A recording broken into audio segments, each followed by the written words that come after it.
And this is the end. So here's your summary. Cloud definitions, the models. Again, hybrid delivery, deliver the right service at the right time and the right cost for all customers. And that's the HP portfolio. I'll take some questions now.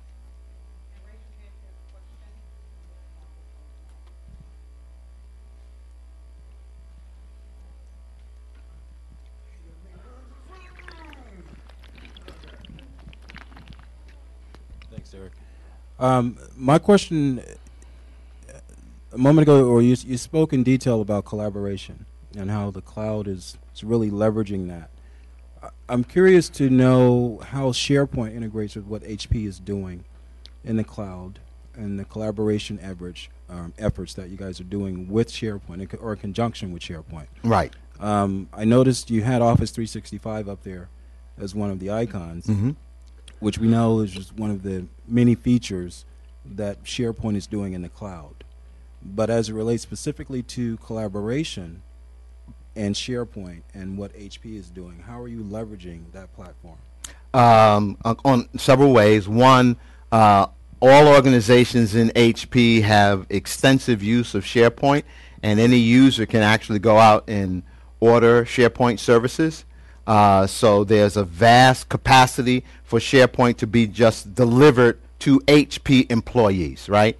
So that's number one. My current group, every group I'm involved in has a SharePoint site, and every time I get involved in a sales pursuit, first thing they do is give you access to the SharePoint so that we have begun to eliminate emailing documents, and you just get the link and you can pull the document down. That's number one. Number two is that there is a practice in HP that delivers SharePoint out from the cloud.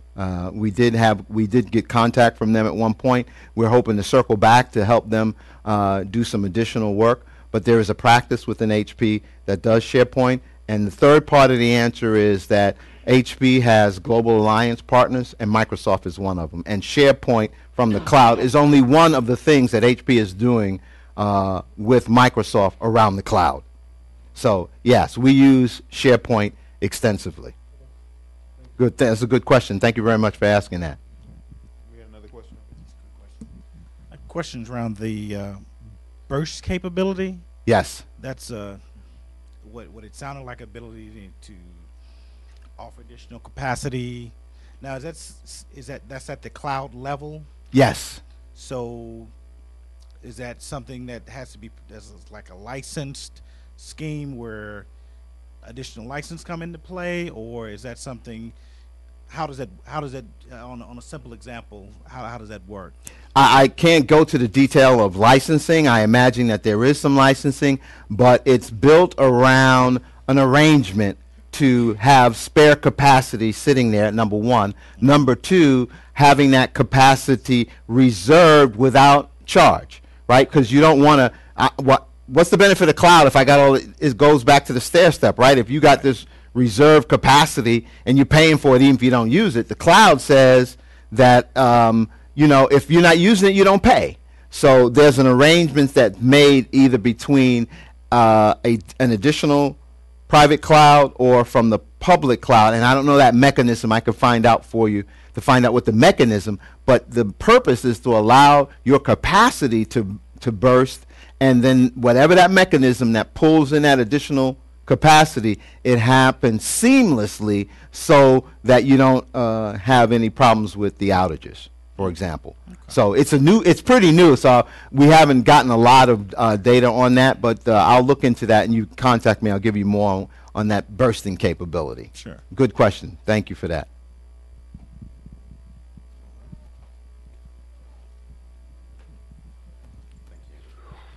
Good evening, Mr. Clinkscales. Thank you very much first for succinctly taking us through this.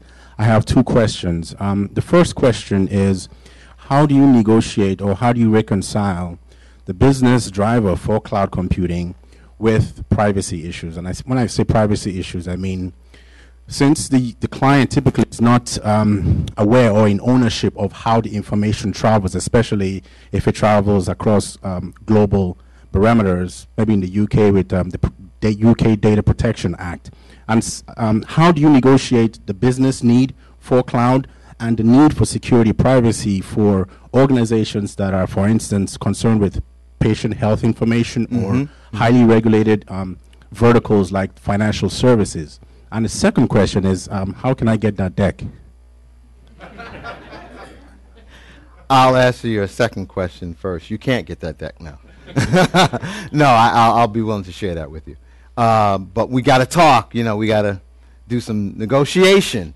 But on a serious note, the privacy issue around data is an important question, and sometimes you are able to negotiate a ways around that. However, there are some cases where the privacy and regulation constraints will trump the need of the business or the desire of the business to go to cloud, because the business doesn't need cloud.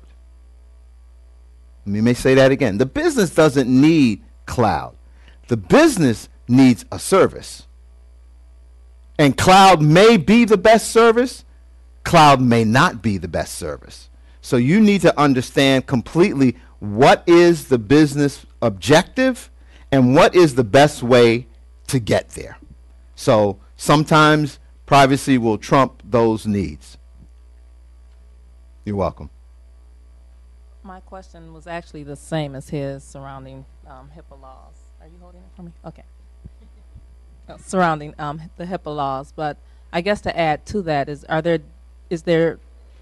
there different regulations for cloud services versus the traditional IT services? Have they got regulations? That yes, regulations. You say like one organization that says we are the cloud regulators. Exactly. You know, we're the cloud gods that you have to send your stuff to us before. No, not that I'm aware of. Or even just governing. I think the privacy. regulations are typically within the industry, as you mentioned. HIPAA is one. Financials have a whole different set, and you know, medical. There's a lot of different regulations that constrain what you can put where. Generally, right? Even in terms of what country. I was on a call today with somebody, and they mentioned that, you know, the problem is that the data in the data centers in India can't move. It has to stay there for, I think that's what they said. So those regulations are defined more by industry as opposed to IT in terms of broadly across cloud. Okay? One more? First of all, Mr. Clinkscale, thank you for being here and talking to us. Secondly, I just want to say, if I can elaborate as a large HP partner a little bit more on the answer, because we've sold quite a bit of large cloud services to businesses. You know, it's all about defining the business risks within SLAs. So what you'll find from a business perspective is a lot of the times executive levels, as long as the legal documents are in place to mitigate that risk, it's actually less of a burden to both them and the IT unit to have that, that responsibility and risk management somewhere else. So, things like NIST compliance, FERC, NERC, even for like energy and power and energy, financials, SEC compliance initiatives. It's defining the risk explicitly in the documentation with SLAs, and then pushing it off to another unit. Right? It's good for you. It's good for me. Because let's face it, you have a data compliance loss in your IT. That's your job, right?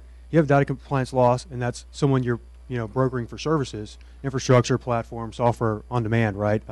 That's someone else's job, and your ability to catch that, report that, and have the business deal with it. Just okay. That was a great answer. Thank you. I learned something from that, so that was great. Any other? Are we done? I think we're done for now.